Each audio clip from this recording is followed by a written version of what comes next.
Hi, my name is Haven Ruiz. For several years of my life now, I've taken a special interest in the history of the American steel industry, particularly regarding the history of the former Geneva steel mill located here in Vineyard, Utah. I've spent countless hours studying historical images, watching documentaries, reading news articles, and reading personal interviews of former employees regarding the Geneva steel plant and the economic impact that it had on here in Utah Valley. Now, looking at the next slide, you may see a site as this if you're driving through Vineyard or if you're on your way to the Megaplex Theater located in Vineyard or driving along Geneva Road. For those of you not native to Utah, you might have asked yourself at some point, what used to be here? What kind of structures existed? Why did it have to get demolished? If you look at the next slide, this is what it used to look like. The Geneva Steel Company. At the time of its construction in 1942, it was the largest fully integrated steel mill west of the Mississippi River, with the ability to produce different kinds of steel products, but had a specialty for producing plate steel for Liberty-class warships during World War II. Now, how could something like this, that produced so many products for American and foreign markets, as well as providing thousands of jobs for the local Utah Valley economy, turn into this on the next slide? A pile of rubble. Nothing really left but historical documentation in books and images and what's left of the memories of those who worked there.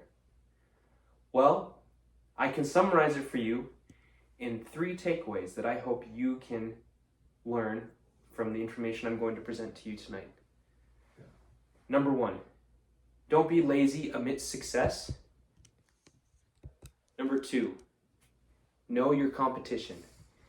And number 3, strive for progression, not complacency. Now, to get a little bit of context and some background information, we need to travel back in time to World War II. If you go to the next slide. After World War II, the American steel market was booming. America was basically untouched by destruction of war, as the war was primarily focused in Asia and Europe. Because steel producing countries such as Britain, France, Italy, Germany, and Japan had been decimated by war, including their ability to produce steel, America was the last one standing for the time, and therefore was able to make so much money exporting its product to foreign markets. Because of this financial success in this opportune time in the steel economy, U.S. steelmakers were thriving. They were sitting on riches. They couldn't be stopped. And this led to a little bit of laziness and a little bit of ignorance. They thought that foreign markets could never stand a chance again against the American steel manufacturers. But this laziness led to the second problem, which, if you go to the second slide, I will show you. After World War II, the foreign countries, Japan, Germany, Italy, France, Great Britain, Russia, they were rebuilding their economies, including their ability to produce steel. Now, the picture on the left is a photo in Japan of a steel mill being rebuilt after the war. The photo on the right is a photo of German civilians picking up rubble from their streets in the process of rebuilding their country. Now, did they have the ability to produce steel? No, but they did have one advantage: the ability to start from scratch and invest and purchase new steelmaking capabilities that could compete with or even be better than the technology that the Americans had. Going to the next slide, you'll see this chart that shows the evolution in the different types of steelmaking technology. Beginning of the 1900s, you had the Bessemer steelmaking process, which was a true game changer, but it quickly fell out of favor for the open hearth furnace which was very dominant in many steel mills throughout the world, primarily in North America. And during World War II was the primary steelmaking process. After the war, scientists tried experimenting with other ways of making steel, and that's how they came up with the basic oxygen furnace. In this chart, it's known as the basic oxygen process.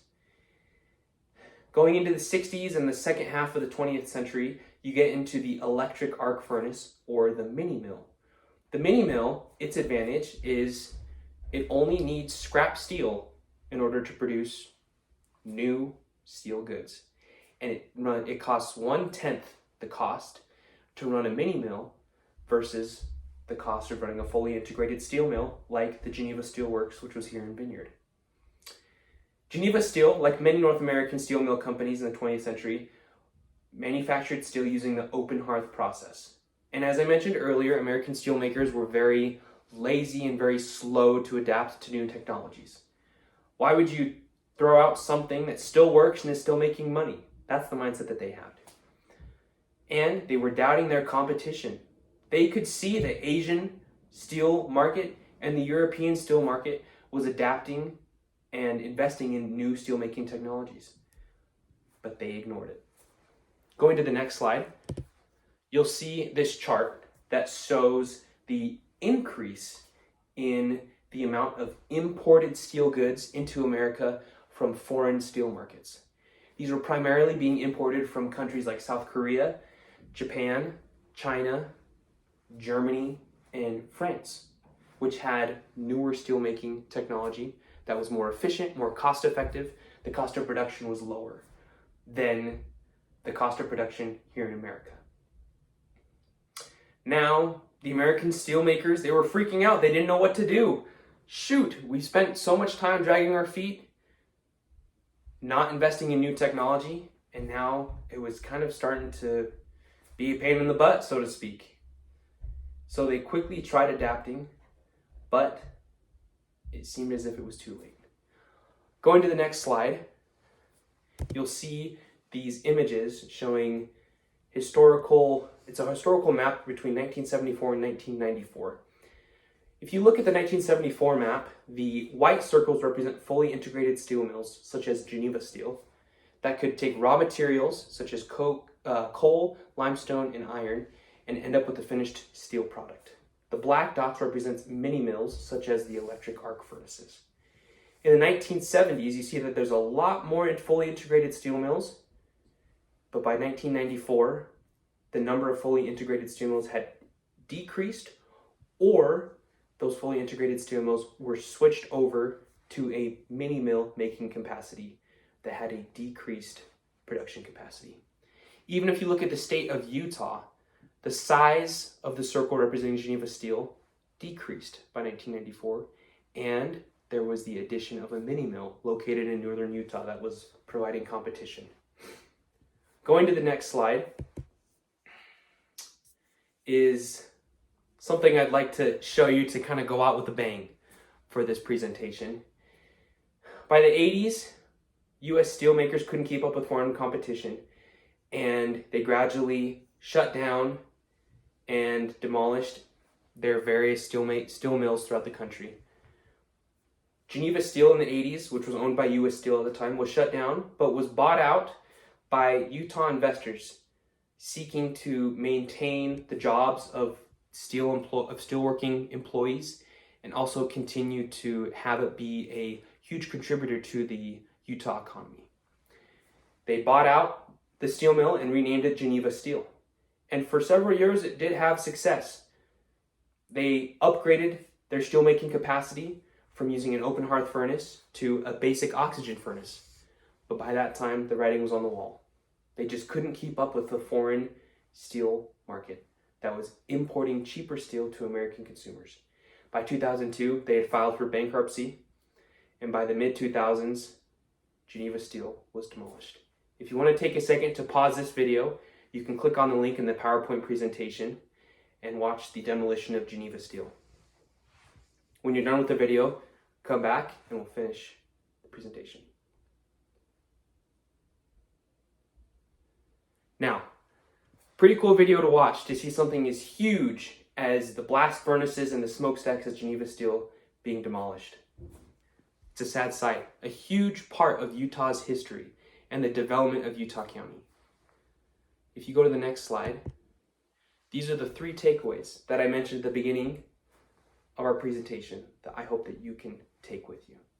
Number 1, don't be lazy amidst success.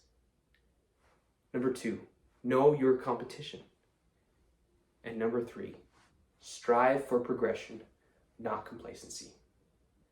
As you apply these 3 takeaways into your personal and professional life, I know that you will be able to achieve great things and truly stand out from your peers. Thank you.